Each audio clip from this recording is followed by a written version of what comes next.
Welcome everyone. I was looking on YouTube and I couldn't see a single video showing off the keyboard and mouse gestures. So in this video, I'll be showing you all the keyboard and mouse gestures that you should probably learn, and you'll definitely learn something new today. So we're going to start off with the mouse, then we'll go to the keyboard and all that good stuff. So we're going to open up this application right here. This is Twitter. This is just an example. So I'm going to go to the search page and let's learn the first gesture. So if we swipe up with 3 fingers, we go to multitasking. However, if we swipe down with 3 fingers, it acts as a home button press. So if we can go to multitasking, then press home, you can see it essentially acts as a home button, so we'll move to the home page. However, there are other ways to do this as well. So we have a 2-finger swipe, and essentially what that does is you can see the mouse location. If I swipe to the right on the trackpad, it's going to do a right swipe right here. And same with, the left swipe, etc. So as we notice, we can do a bunch of cool things. So we can move the mouse to the bottom where the bar is, and you have to have this enabled inside the settings and gestures. And so if we just swipe up with 2 fingers, that acts as a swipe up to home. Now if we go back into the app and we swipe up and hold, we can enable multitasking right here. Now if we move right to the side of a page, and then we swipe right, that acts as a back button press, and that also works on the right side as well, swiping left. So let's have a look at some other things. So if we go to, like, say, a search tab, the escape key is essentially the back button press. So if you don't want to go to the side of a page and then swipe like this, then you can just press the escape key, and it will essentially act as a back thing. So if I go to search, back, and it brings us to the home page right here. Now let's discuss the function keys. So currently, which I really hate, you have to press the FN key and then these buttons in order to make them to do anything. So if we press FN and F2, this brings up multitasking. Now currently Samsung haven't made it, so when you press FN and then the multitasking button again, the multitasking goes away. Hopefully they add that in the future. Then if we do FN F3, this is essentially a home button press. However, if you press the home button twice, you'll notice that you won't be brought into multitasking. So it kind of sucks. I wish they were integrated into one button, where if you press it once, it goes to the home page. If you press it twice, multitasking. And then if you press it once in multitasking, it goes to the home page, if you get what I'm trying to say. And so if we do FN and F1, this will bring us this view right here with all the apps. So let me just show you, just like that. And if you press it again, they haven't made it so it goes away. Hopefully they add that soon. You have to press the F and F3.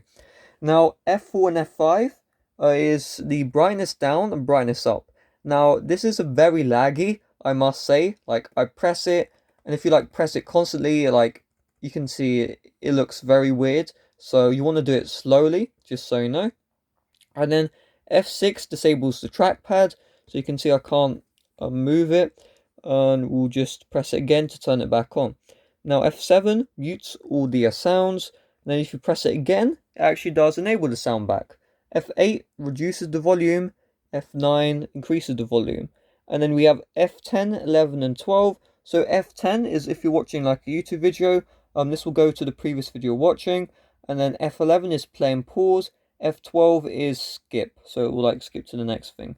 Now, I don't think I can reach that. So let me just go home, FN, and the that settings logo, that will open up the settings application. And then if we just press as it is, we will get a screenshot. However, if we do FN and the DeX button, it will open up the DeX.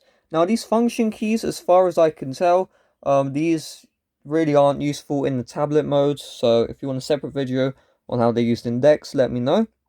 So let's just discuss the mouse as well. So if we go back into the mouse, let's just say we're on the good old InfoWars. Let me just move to this page, right? If we swipe with 3 fingers to the left, it's going to go to the application which is to the left of us. If I do that, you can see it will bring us to here. And if I do that again, same. And if you swipe 3 fingers to the right, it will bring you to the right application. Now you can also do this again by just moving the mouse down, then 2-finger swipe. It's a bit choppy, but there you go. But it is faster than the 3-finger swipe. You can see I have to wait like a second before it does that. and like if you do it constantly, it's like but you can choose whichever one you want, and you can see again, you see that like graphical glitch or whatever. So it's not really perfect, but there you go. So that's really all the important stuff. I mean, in fact, let me show you some more. Like I'm just gonna show you some more. So let's say we type out some text, right? These are some really cool things to know. If you press the Alt key, and then the backspace, you'll be brought. You can see all the text is removed. So if I do that again, so you can either press Alt or Alt GR. Doesn't really matter. And boom. And let me just do another thing. So if I have, like, you can see 3 words right here, and I hold Control and then backspace, I'm gonna have to put the phone down. You can see that it will remove an entire word right there. So that's really cool. I think I've really covered everything. I'll need to make a separate video on Dex. Also, if you press this button right here, it will bring you up the Google Assistant.